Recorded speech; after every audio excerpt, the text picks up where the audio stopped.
Hello, എല്ലാവർക്കും നമ്മുടെ ചാനലിലേക്ക് സ്വാഗതം. അപ്പം രാവിലെ ഇതേണ്ട ചോറും രസവും ചെറുപയർ തോരനും ഒക്കെ വെച്ച് ഒരു പൊതി കെട്ടുവാണ്. ഇവിടെ ഒരാൾ ഇന്നലെ പറഞ്ഞു ഇന്ന് പോകണ്ടെന്ന്. പിന്നെ രാവിലെ ആയപ്പോഴത്തേനും പോകണമെന്ന് കാലും അറിയേ. അപ്പം ഞാനാണെങ്കിൽ തലേ ദിവസം തന്നെ എല്ലാം ഇന്ന് പിറ്റേ ദിവസം പോകണമെന്നുണ്ടെങ്കിൽ കൊടുത്തു വിടാനുള്ളതെല്ലാം ഞാൻ തലേ ദിവസം തന്നെ ഒന്ന് പ്ലാൻ ചെയ്ത് പ്രിപ്പയർ ചെയ്ത് വെക്കുമല്ലോ. ഇതിപ്പം എന്നെ കൊടുത്തു വിടണമെന്ന് എനിക്ക് അറിയത്തില്ല. അപ്പോൾ എന്നതേലും തന്നാൽ മതി, അങ്ങനെ ഇന്നത് ഒന്നുമില്ല നിർബന്ധം. അപ്പം പിന്നെ ഞാൻ ഇച്ചിരി ചെറുപയർ ഇന്നലെ ഇതുപോലെ പുഴുങ്ങിയതിൻ്റെ ബാക്കി ഫ്രിഡ്ജിൽ ഇരിപ്പുണ്ടായിരുന്നേ. അതുപോലെ രസവും ഇന്നലെ വെച്ചിട്ടുണ്ടായിരുന്നു. അപ്പോൾ പിന്നെ അത് തന്നെ മതിയെന്ന് പറഞ്ഞു, ഏതായാലും ഭാഗ്യത്തിന്. അപ്പം രാവിലെ അതെല്ലാം ആക്കി ഒന്ന് കൊടുക്കുക. അപ്പം രാവിലെ എഴുന്നേറ്റതും അതുകൊണ്ട് താമസിച്ചായിരുന്നു. പിന്നെ ഈ മാവോ ഒന്നും അരയ്ക്കാനും ഇട്ടിട്ടുണ്ടായിരുന്നില്ലേ. അല്ലെന്നുണ്ടെങ്കിൽ അങ്ങനെ കാപ്പി ഐറ്റം ദോശയോ ചപ്പാത്തിയോ എന്തെങ്കിലും കൊടുത്തു വിടുന്നത് ഇഷ്ടം. അപ്പോൾ പിന്നെ ഇന്ന് പോകണ്ടെന്ന് പറഞ്ഞുകൊണ്ട് ഞാൻ പിന്നെ അതൊന്നും നോക്കിയിട്ടുണ്ടായിരുന്നില്ല. നേരത്തെ തന്നെ രാവിലെ എഴുന്നേൽക്കുമ്പോൾ എന്തെങ്കിലും ചെയ്താൽ മതിയല്ലോ എന്ന് ഓർത്ത് കയറിക്കിടന്ന് അങ്ങനെ എല്ലാം പൊതികെട്ടിയതേ കൊടുത്താണ്. അപ്പോൾ ഇത് ക്യാമറ ഇപ്പോഴാണ് കണ്ടത്. അപ്പോൾ എന്നോട് ചോദിക്കുന്നതാണ് ക്യാമറയിൽ എന്നെ കാണിച്ചേക്കല്ലെന്നൊക്കെയാണ് പറഞ്ഞത്. എന്നാണേലും ഞാൻ ഇട്ട് കേട്ടോ. ഇനി ഇതെങ്ങാനും കണ്ടു കഴിയുമ്പോൾ എന്നെ ആകുമെന്ന് എനിക്കറിയത്തില്ല. അങ്ങനെ വേണ്ട ടാറ്റയൊക്കെ പറഞ്ഞു കിട്ടും. ആദ്യകൂട്ടനാണെങ്കിൽ നോക്കിക്കോണെങ്കിൽ ഇപ്പോഴാണ് ഓടി വരുന്നത് പോയി കഴിഞ്ഞപ്പോഴത്തേനും. പിന്നെ ഞാൻ നേരെ കഥ കളിച്ചു. അതിന് കുറച്ച് നേരം അവിടെ ഞങ്ങൾ കുറച്ച് വഴക്കൊക്കെ ആയിരുന്നു. അത് ആദ്യകൂട്ടൻ സ്ഥിരമുള്ളതാണ്. അവിടെ അന്നേരം എന്തെങ്കിലുമൊക്കെ കണ്ടുകൊണ്ടിരുന്നിട്ട് പിന്നെ ഇതുപോലെ പോയി കഴിയുമ്പോഴത്തേനും ഓടി വരും. അത് ലിഫ്റ്റിൻ്റെ വാതൊക്കെ ഇതുപോലെ പോയി നോക്കാം. അന്നേരത്തേനും ചിലപ്പോൾ കയറി പോയിട്ടുണ്ടായിരിക്കും. അങ്ങനെയൊക്കെ ആദ്യകൂട്ടൻ്റെ കാര്യങ്ങൾ. പിന്നെ ഇതേണ്ട ഞാൻ ആ പയർതോരനെല്ലാം ഒന്ന് വേറൊരു പാത്രത്തിലോട്ടൊന്ന് മാറ്റി വെച്ച് ഇനിയിപ്പം എനിക്ക് കയറി കുളിക്കുകയൊക്കെ ചെയ്യണം. അപ്പോൾ നമുക്ക് ബ്രേക്ക്ഫാസ്റ്റിനുള്ള ഒന്നും നോക്കിയിട്ടില്ല. എന്തേലും രാവിലെ ആക്കാം, അല്ലെങ്കിൽ പോയി ആണെങ്കിലും ചിലപ്പം ഇവിടെ അടുത്ത് കടയുണ്ട്. അപ്പം അങ്ങനെ എന്തെങ്കിലുമൊക്കെ ഓർത്തായിരുന്നു, പക്ഷേ ഒന്നും നടന്നില്ല. പിന്നെ ഞാൻ ഓർത്തു എന്നെ ഉണ്ടാക്കണമെന്ന് നോക്കിയിട്ട് ഒരു പിടുത്തമില്ല. പിന്നെ ഇച്ചിരി റാഗിപ്പൊടി ഇരിപ്പുണ്ടായിരുന്നേ. അപ്പം ഞാൻ ഇതും വെച്ചിട്ട് നേരത്തെ റാഗി മുദ്ദ എന്ന് പറഞ്ഞിട്ട് ഇവിടുത്തെ ഒരു സാധനം, മെയിൻ ഒരു ഫുഡാണ്. അപ്പം ഞാനൊരു കന്നഡ ചാനൽ നോക്കിയിട്ട് റാഗി മുദ്ദ ഉണ്ടാക്കിയിട്ടുണ്ടായിരുന്നേ. അതിന് വേണ്ടിയിട്ട് മേടിച്ചായിരുന്നു പൊടി. അപ്പം ഞാൻ ഫസ്റ്റ് ടൈം ഇത് വെച്ചിട്ടൊന്ന് റാഗി ദോശ ഉണ്ടാക്കി നോക്കാൻ പോവാം. ഞാനാണ് വേറെ ചാനലിലൊന്നും നോക്കിയില്ല, ചുമ്മാ അങ്ങ് ഉണ്ടാക്കിയേ.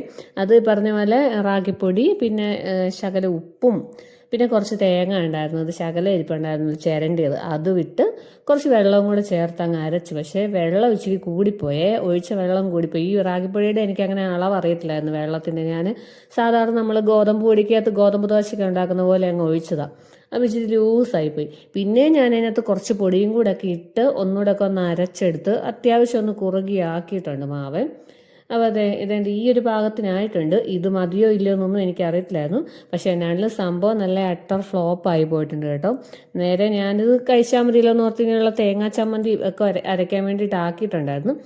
ദോശ ചൂടുവാണേ. അപ്പം ചുട്ടു തുടങ്ങിയപ്പോൾ ഞാൻ ഓർത്തു നമ്മുടെ നോർമൽ ദോശ പോലെ നന്നായിട്ട് പരന്നൊക്കെ കിട്ടുന്നുണ്ട്. ലൂസാന്ന് പറഞ്ഞാലും കണക്കായിരുന്നതൊക്കെ ഓർത്ത് വന്നതാണ്. പക്ഷെ ആയി വന്നപ്പോഴത്തേനും കണ്ടോ ഇതിൻ്റെ കളർ കണ്ടോ. ഒരു സൈഡൊന്നും ആയപ്പോൾ തന്നെ എനിക്ക് മനസ്സിലായി ഇത് പോയെന്ന്. കാരണം ഒരുമാതിരി ഡ്രൈ ആയ പോലെ ആയിപ്പോയേ.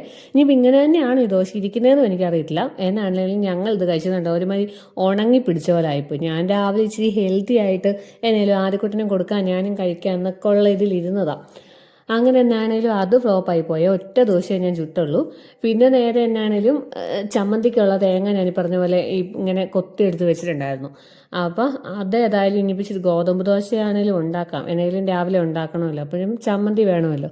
അപ്പോൾ ഏതായാലും തേങ്ങ എല്ലാം കൂടെ അങ്ങ് കൊത്തിയെടുത്തു. ഇനിയിപ്പോൾ ഇത് ചിരണ്ടി എടുക്കാനായിട്ട് പാടായിരുന്നു. ഇതിൻ്റെ ലാസ്റ്റ് ഭാഗം ഇങ്ങനെ ഇച്ചിരി ഉണങ്ങിയിരുന്നു. അതുകൊണ്ടാണ് ഇപ്രാവശ്യം ഇതങ്ങ് കൊത്തിയെടുക്കാമെന്ന് കരുതി. അല്ലെങ്കിൽ ഇപ്പം ഞാൻ വീണ്ടും ഇപ്പം ചിരണ്ടി ആയിരുന്നല്ലോ എടുക്കുന്നത്. ഞാൻ നേരത്തെ എല്ലാം ചിരണ്ടിയായിരുന്നു. പിന്നെ ഇതുപോലെ എളുപ്പ പരിപാടിയായിട്ട് തോന്നി ഇങ്ങനെ ഈ കൊത്തിയെടുക്കുന്നത്.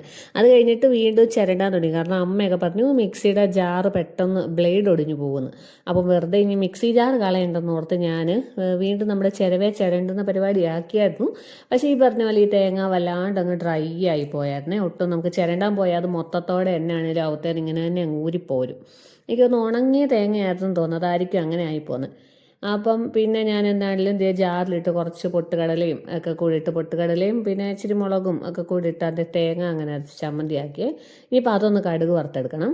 പിന്നെ ഇതേണ്ട നമ്മുടെ ഗോതമ്പ് പൊടി ഞാനകത്ത് ജാറിനകത്തോട്ടിട്ടങ്ങ് ആക്കിയെടുക്കാം. അതാകുമ്പം നല്ലതായിട്ടൊന്ന് മിക്സായി കിട്ടുവേ. കട്ടയൊന്നും അധികമില്ല, നമ്മൾ ഒത്തിരി ഇട്ട് ഇളക്കുകയും ഒന്നും വേണ്ടല്ലോ.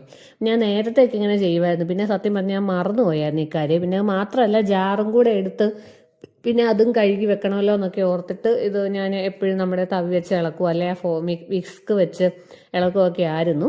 അപ്പോൾ ഇന്നിപ്പോൾ ഏതായാലും ഞാൻ ആ നമ്മുടെ റവയല്ല എന്നാ അതിൻ്റെ പേര്, റാഗിക്ക് വേണ്ടിയിട്ട് ഏതായാലും ജാർ എടുത്താണല്ലോ എന്ന് ഓർത്ത് ഇട്ടതാണ്. പക്ഷേ എന്നാണല്ലോ നല്ല കേട്ടോ. ഇനി അപ്പോൾ ഞാൻ തീരുമാനിച്ചു ഇനി ഇങ്ങനെ ഗോതമ്പ് ദോശയ്ക്ക് മാവാക്കുമ്പോൾ ജാറിലിടുന്നതേ ഉള്ളൂ. ഇനി ഇതും ജാറിന് വല്ല കുഴപ്പമുണ്ടാക്കുമെന്നൊന്നും എനിക്കറിയത്തില്ല. പക്ഷേ എളുപ്പമായിട്ടോ, നേരെ ആ ഒറ്റ പാത്രവും മതിയല്ലോ, അതിൽ നിന്ന് കോരി അങ്ങ് ഒഴിച്ചാൽ മതി. അപ്പോൾ ഏതായാലും ഗോതമ്പ് ദോശ പരിപാടി ഇത് പിന്നെ നമ്മുടെ സ്ഥിരമാണ്, എനിക്ക് വലിയ താല്പര്യമൊന്നുമില്ല. പിന്നെ ആദ്യക്കൂട്ടന് ഇഷ്ടമാണ്. പിന്നെ വേറെ എന്തോ ഉണ്ടാക്കാനും ഇതാ ഇനിയിപ്പം പറ്റത്തുള്ളൂ, അതുകൊണ്ട് പിന്നെ ഗോതമ്പ് ദോശയാക്കി കേട്ടോ. പിന്നെ ഉള്ളു ഈ ചപ്പാത്തിക്ക് ഇതുപോലെ ഞാനൊരു പ്രാവശ്യം അബദ്ധത്തിൽ കുഴച്ച് നോക്കിയാൽ, ഇതുപോലെ ഗോതമ്പ് ദോശയ്ക്ക് വേണ്ടിയിട്ടൊന്ന് ട്രൈ ചെയ്തപ്പോഴത്തേനും ഉണ്ടല്ലോ വെള്ളം ഇച്ചിരി കുറഞ്ഞു പോയായിരുന്നു. അപ്പോൾ ചപ്പാത്തി മാവ് പോലെ അത്യാവശ്യം, അതായത് നമ്മൾ ആദ്യമേ തൊട്ട് വെള്ളം കുറച്ചിട്ട് ഒഴിക്കുമ്പോഴത്തേനും നമ്മുടെ കയ്യെല്ലാം ആകുമല്ലോ മാവെല്ലാം, ആ ഒരു പാകം കഴിഞ്ഞിട്ടുള്ള ഒരു അത്യാവശ്യം കുഴച്ച് കിട്ടുന്ന പാകത്തിലാവും കേട്ടോ മിക്സിയിലിട്ട് അടിച്ചാൽ. ഞാൻ ആ കാര്യം മറന്നിരിക്കുമായിരുന്നു, ഇനി ഒരു ദിവസം ഒന്ന് ട്രൈ ചെയ്യണം. അതൊരിക്കലും എനിക്കൊരു അബദ്ധത്തിൽ അങ്ങനെ പറ്റിയതായിരുന്നു കേട്ടോ. അങ്ങനെ ഞാൻ എൻ്റെ ചമ്മന്തിക്കും കടുക് വറുത്ത് ദോശയും ചമ്മന്തിയും ഞാനും ആദ്യക്കൂട്ടിനും കഴിക്കാനായിട്ട് എടുത്തിട്ടുണ്ട്. ഞാൻ പാത്രത്തിലോട്ട് തന്നെ അങ്ങ് എടുത്തത്, പിന്നെ വേറെ പാത്രത്തിലോട്ട് എടുത്ത് വെക്കാനൊന്നുമില്ല.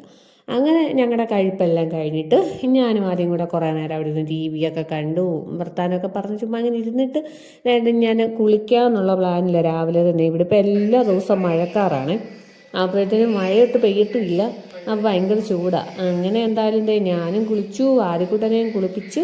ഇപ്പം ഞങ്ങളുടെ കുറച്ച് ഒരുക്കത്തിലോട്ടോ എനിക്കാണെങ്കിൽ വലിയ ഇഷ്ടം കുളിയൊക്കെ കഴിയുമ്പോഴത്തേക്കും ഇതുപോലെ ചന്ദനം തൊടാൻ. ഇപ്പം അങ്ങനെ സ്ഥിരമില്ല, പണ്ട് സ്കൂളിൽ പഠിച്ചുകൊണ്ടിരുന്നപ്പോൾ ഉണ്ടല്ലോ ഡെയിലി ഞാൻ ചന്ദനം തൊട്ടുകൊണ്ടേ പോകത്തുള്ളായിരുന്നേ. അപ്പോഴത്തേനും എന്നെ അറിയപ്പെടുന്നതിനെ സ്കൂളിൽ പഠിക്കുമ്പോഴത്തേനും ആ ചന്ദനം തൊട്ടുകൊണ്ട് വരുന്ന കൊച്ചെന്നായിരുന്നു. അതൊക്കെ ഒരു കാലം. പിന്നെ എനിക്ക് വലിയ ഇഷ്ടമാണ് പോലെ ആദ്യക്കുട്ടനും തൊട്ട് കൊടുക്കുന്നത്. അപ്പോൾ അവനും ഇഷ്ടം കേട്ടോ. പിന്നെ ഇപ്പം ഈ പറഞ്ഞ പോലെ ഇതൊന്നും ഡെയിലി നടക്കാറില്ല. കുളിച്ച് കഴിയുമ്പോഴത്തേനും മറന്നൊക്കെ പോകും. മറ്റേന്ന് പറഞ്ഞാൽ കുളി കഴിഞ്ഞ് നേരെ വരുമ്പോഴേ പൊട്ട് തൊട്ട് ചന്ദനം തൊട്ടു, അതായിരുന്നു ഒരു മേക്കപ്പ്. ഇപ്പോൾ ഇതങ്ങ് മറന്നു പോകും. ഇതുപോലെ ചിലപ്പോൾ ഓർക്കുമ്പോൾ ഞാൻ തൊടാൻ എടുക്കുമ്പോഴത്തേനും ആദ്യക്കുട്ടനും തൊട്ട് കൊടുക്കും. പിന്നെ ആമ്പിള്ളേർക്ക് ഇങ്ങനെ ഗോപി പോലെയല്ലേ ചിലത് തൊടുന്നത്, അതെനിക്ക് വലിയ താല്പര്യമില്ലേ. ഞാനിങ്ങനെ നമ്മൾ തൊടുന്ന പോലെ തന്നെ അവനും തൊട്ട് കൊടുക്കുന്നത്. പിന്നെ അതൊക്കെ കഴിഞ്ഞിട്ട് കുളി കഴിഞ്ഞപ്പോഴത്തേനും പിന്നെ ഒരു വിശപ്പൊക്കെ പോലെ. അപ്പം അന്ന് നാട്ടിൽ നിന്ന് വന്നപ്പോഴത്തേനും കൊണ്ട് എള്ളുണ്ട് ഇരിപ്പുണ്ടായിരുന്നേ. എനിക്ക് വലിയ ഇഷ്ടപോലെ എള്ളുണ്ട്. അപ്പം ഇവനോട് ചോദിച്ചപ്പോഴത്തേനും അവന് ഭയങ്കര പുച്ഛം. അമ്മയോട് ഞാൻ വേണ്ടെന്ന് ഒന്ന് പറഞ്ഞല്ലേ എന്നൊന്ന് പറഞ്ഞ ആദ്യമേ, ഞാൻ കഴിച്ചോട്ടെ നല്ലല്ലേ എന്നോർത്ത് ചോദിച്ചപ്പോഴത്തേനും അങ്ങനെ ഒരു ഡയലോഗ്.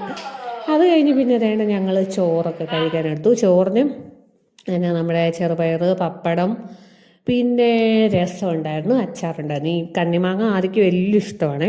ഞാൻ എന്നൊന്നും കൊടുക്കത്തില്ല, അത്യാവശ്യം അതിനകത്ത് അമ്മ വിനാഗിരിയൊക്കെ ഒഴിച്ചാണ് ഉണ്ടാക്കിയിരിക്കുന്നത് കൊണ്ട്. എന്നാലും ചിലപ്പോൾ ഒക്കെ വീട്ടിലുണ്ടാക്കിയതായതുകൊണ്ട് കുഴപ്പമില്ലായിരിക്കും എന്ന് ഓർത്ത് അവനും ഇഷ്ടമാണ്, അതുകൊണ്ട് ചോറുണ്ടോളും. അങ്ങനെ അത് കൊടുത്തു. പിന്നെ കുറേ തുണി അലക്കാനിട്ടുണ്ടായിരുന്നേ. ഇപ്പം ഇഷ്ടം പോലെ തുണിയുണ്ട് എന്നും അലക്കാൻ. അപ്പം അതിന് ഞാൻ തിരിഞ്ഞ് പറക്കിയെടുക്കുന്നതെന്ന് വെച്ചാൽ ആദ്യയുടേത് ഞങ്ങളുടെ കൂടെ ഇടത്തില്ല, മാക്സിമം ഞാൻ അങ്ങനെ ഞങ്ങളുടേത് തന്നെയും കൊച്ചിൻ്റെ തന്നെ ഇടാൻ നോക്കുവേ. അതാണല്ലോ നല്ലത്, നമ്മുടെ വലിയവരുടെ തുണിയുടെ കൂടെ ഇടണ്ടല്ലോ എന്ന് ഓർത്ത് അങ്ങനെ എടുക്കും. പിന്നെ ചില സമയം തീരെ കുറവ് തുണിയൊക്കെ ആണെന്നുണ്ടെങ്കിൽ ഒന്നിച്ചങ്ങിടും. അപ്പോൾ ഈ ഏരിയയിലെല്ലാം അപ്പടി പൊടിയായിരുന്നു, ഞാൻ ജസ്റ്റ് ഒന്ന് തുടച്ചിട്ടാണ് ഇട്ടത്. അപ്പം അത് ഇട്ട് കഴിഞ്ഞ് നോക്കിയപ്പോഴത്തേനും അമ്മ പാവം എന്ന് പറിച്ചു തന്ന മണി പ്ലാന്റ് അമ്മയോട് ഞാൻ പറഞ്ഞപ്പോഴാട്ടോ, അമ്മ അപ്പുറത്തുനിന്നെങ്ങാണ്ടോ പറമ്പിൽ നിന്ന് പോയി പറിച്ചു തന്നാൽ, ഞാൻ ഇതുവരെ അതൊന്ന് വെള്ളത്തിൽ ഇറക്കി പോലും വെച്ചിട്ടുണ്ടായിരുന്നില്ല. അപ്പം ഇനിയിപ്പോൾ കയ്യോടെ വെക്കാമെന്ന് ഓർത്തേ. ഞാനാണെങ്കിൽ ഇത് നോക്കിയപ്പോൾ എന്തേലും നമ്മുടെ ബിയറിൻ്റെയൊക്കെ പൊട്ടുന്ന ബോട്ടിലുണ്ടല്ലോ, അപ്പം അതിനകത്ത് എന്തെങ്കിലും ബോട്ടിൽ ആർട്ടൊക്കെ ചെയ്തിടാമെന്ന് ഓർത്തോണ്ടിരുന്നത്. പക്ഷെ എനിക്കത് നടന്നില്ല. ഇവിടെ ഒരു കുപ്പി ഇരിപ്പുണ്ട്, അപ്പോൾ അതിനകത്ത് ഞാൻ നേരത്തെ ഒരു മണി പ്ലാന്റ് വെച്ചത് ഇങ്ങനെയൊന്നും വലുതായിട്ടില്ല, പക്ഷെ പിടിച്ചിട്ടുണ്ട്, സാധനം പോയിട്ടില്ല. അപ്പോൾ അതിനെ അതിൽ നിന്ന് മാറ്റാനും ഒരു മടി, അതുകൊണ്ട് അങ്ങനെ പിന്നെ ഞാനിത് വെക്കാതിരുന്നിരുന്ന് പിന്നെ കൈ കിട്ടിയൊരു കോളക്കുപ്പിക്കകത്ത് വെച്ചു. അപ്പോൾ ഇനി നാട്ടിൽ വല്ലതും പോയിട്ട് വരുമ്പോഴത്തേനും ഇതുപോലെ ബിയർ കുപ്പി എടുത്തുകൊണ്ട് വന്നിട്ട് ഒരു ബോട്ടിലാർട്ടൊക്കെ ചെയ്തിട്ട് അപ്പോഴത്തേനും ഇതെല്ലാം പിടിക്കുമായിരിക്കും. ഇതിന് ഇച്ചിരി വെള്ളം കിട്ടിയാൽ മതി, അല്ലാതെ ഈ വലിയ കുപ്പി പൊട്ടുന്ന കുപ്പി അങ്ങനെയൊന്നും വേണ്ടെന്ന് അമ്മ പറഞ്ഞത്. അവിടെയൊക്കെ എല്ലാം നട്ട് ഇതുപോലെ വെള്ളത്തിലിറക്കി വെച്ചിട്ട് നന്നായിട്ട് നിൽപ്പുണ്ട്. അപ്പോൾ അവിടെ ഈ ബിയർ കുപ്പിക്കകത്താണ് വെച്ചേക്കുന്നത്. അപ്പം ഞാനോർത്ത് അതിൽ വെച്ചാലേ പിടിക്കത്തുള്ളൂ. അങ്ങനെ അവിടെ ഇരുന്ന് ആ കുപ്പിയിലാക്കി വെച്ച് ഞാൻ ആദ്യം ഓർത്ത കിച്ചണിൽ വെക്കാമെന്നാ, പിന്നെ ഓർത്ത് ആ കുപ്പി ഒരു രസമില്ല കാണാൻ വേണ്ടി. അത് പിന്നെ അപ്പുറത്ത് ആ ബാൽക്കണിയിൽ തന്നെ കൊണ്ടുപോയി ഇട്ടു. പിന്നെ നാളത്തേനുള്ള കപ്പ വെള്ളത്തിടുകയാണ്. ഇതിപ്പോൾ എന്തോരം വേണമെന്നൊന്നും എനിക്ക് അറിയത്തില്ല, ഒരു ഊഹത്തിനില്ല. ഇപ്പോൾ ഈ ഉണക്കപ്പ നേരത്തെ ഒരു പ്രാവശ്യം കുറേ നാൾ മുന്നില്ല നാട്ടിൽ പോയപ്പോഴത്തേനും അമ്മ തന്നു വിട്ടായിരുന്നേ. എനിക്ക് കപ്പ ഇഷ്ടമാണ്. അപ്പോൾ ഇവിടുന്ന് ഈ പറഞ്ഞ പോലെ കപ്പയൊന്നും എപ്പോഴും അങ്ങനെ കിട്ടത്തില്ല, കപ്പയും ചക്കയും ഒന്നും കിട്ടാനില്ലല്ലോ. അപ്പം പിന്നെ ഉണക്കപ്പയെങ്കിലും ആവട്ടെ എന്ന് ഓർത്ത് തന്നു വിട്ടതാണ്. അപ്പോൾ ഇവിടെ എന്താ എനിക്ക് വലിയ ഇഷ്ടമില്ല, എന്നാലും കുഴപ്പമില്ല. എനിക്ക് ഏറ്റവും ഇഷ്ടം നമ്മുടെ സാധാരണ പച്ചക്കപ്പയാണ്. അങ്ങനെ എന്തായാലും നാളത്തേന് പിന്നെ വേണ്ട കുറച്ച് ഉണക്കപ്പ, ഒരു ഊഹമില്ല എന്തോരം വേണമെന്ന്, കുറച്ച് കാര്യങ്ങൾ വെള്ളത്തിലിട്ട് കേട്ടോ. അത് കുക്കറിൽ വന്നിട്ട് വെച്ചതാകുമ്പോൾ രാവിലെ കഴുകി എടുത്ത് നേരെ അതിൽ തന്നെ ആക്കാമല്ലോ എന്ന് ഓർത്ത്. കുറച്ച് കൂടുതൽ വിസിലടിപ്പിക്കണമല്ലോ. അപ്പോൾ പിന്നെ കുക്കറിൽ തന്നെ കുറച്ച് കൂടുതൽ വേവുള്ളതുകൊണ്ട് കുക്കറിൽ തന്നെ ഇടാമെന്ന് ഓർത്ത്. അപ്പോൾ കുറച്ച് കൂടുതൽ വിസിലടിപ്പിച്ചാൽ നന്നായിട്ട് വേകുമല്ലോ. പിന്നെ അതെല്ലാം കഴിഞ്ഞ് ഞങ്ങളുടെ ഒരു ഉറക്കമൊക്കെ കഴിഞ്ഞ്, ഞങ്ങളല്ല കേട്ടോ, ഇവനിവിടെ തന്നെ ഇരിക്കുമായിരുന്നു. ഉറക്കമൊക്കെ കഴിഞ്ഞ് ഏറ്റു വന്നപ്പോഴത്തേനും ഒരു വിശപ്പ്. അപ്പം ഇത് അപ്പൂൻ്റെ നിന്ന് ഞങ്ങൾ മേടിച്ചാണ്. അവനിപ്പം ഞാൻ ഒരു ബിസിനസ് തുടങ്ങിയത്, ഈ ഷോപ്പിലോട്ടൊക്കെ ഇങ്ങനെ സാധനങ്ങളൊക്കെ അവർ ഡെലിവറി ചെയ്യുന്നത്. അപ്പോൾ അവൻ്റെ നിന്ന് മേടിച്ചത് ഈ ഒരു അതിൻ്റെ പേര് ചോക്ലേറ്റ് ഫഡ്ജോ അങ്ങനെ എന്തോ ഒരു കേക്ക്. അത് നല്ല ടേസ്റ്റായിരുന്നു. അത് തീരാറായി. അപ്പം അന്ന് ഞങ്ങൾ വന്നപ്പോൾ മേടിച്ചുകൊണ്ട് വന്നതാണ്. അപ്പോൾ അന്ന് വണ്ടിയിലിരുന്നും എല്ലാം കഴിച്ചു. ഇതുപോലെ പെട്ടെന്നൊരു വിശപ്പിന് ഓടി വന്ന് കഴിക്കാൻ നല്ലതാണ്, വിശപ്പ് മാറും, നല്ല ടേസ്റ്റ് ഉണ്ട് കേക്കാണ്. അങ്ങനെ അതൊക്കെ കഴിച്ച് കഴിഞ്ഞിട്ട് പിന്നെ ഞാൻ ഇച്ചിരി സുഖിയൻ ഉണ്ടാക്കാമെന്ന് ഓർത്ത്. വേണ്ട 4 മണിക്ക് വേറെ ഇന്നൊന്നും ഉണ്ടായിരുന്നില്ലേ, എല്ലാ ദിവസവും എന്നേലും ഒക്കെ ഇപ്പം ഇങ്ങനെ ഉണ്ടാക്കും. നേരത്തെ ഞാൻ സ്ഥിരം ഉണ്ടാക്കുമായിരുന്നു. അപ്പോൾ ഈ വീഡിയോ എടുപ്പ് തുടങ്ങി പിന്നെ ഉണ്ടാക്കാത്ത കാരണം വീഡിയോ എടുക്കലും എല്ലാം കൂടെ പാടായതുകൊണ്ട് ഉണ്ടാക്കാൻ വന്നപ്പോഴത്തേനും ഒരു മടിയാകും. അങ്ങനെ ഇന്നിപ്പോൾ എന്തായാലും സുഖിയൻ ഉണ്ടാക്കുന്നു. ആദ്യക്ക് വലിയ താല്പര്യമൊന്നുമില്ല ഈ ചെറുപയറേ, പക്ഷെ ചെറുപയർ നമ്മൾ കഴിക്കുന്നത് നല്ലതാണല്ലോ, പ്രോട്ടീനോ എന്താണ്ടൊക്കെ ആണല്ലോ. അപ്പോൾ ഇങ്ങനെയും കഴിച്ചോട്ടം ഓർത്ത് ചെറുപയർ സുഖിയൻ ഉണ്ടാക്കാമെന്ന് ഓർത്ത് കുറച്ച് പയറെടുത്ത് വെള്ളത്തിയിട്ട്. പിന്നെ ഞാനിത് മുഴുവൻ കാണിക്കാത്തതെന്നു വെച്ചാലേ, ഞാൻ ഷോർട്സ് ആക്കിയിട്ടുണ്ട്, വീഡിയോ എടുത്തിട്ടുണ്ട്.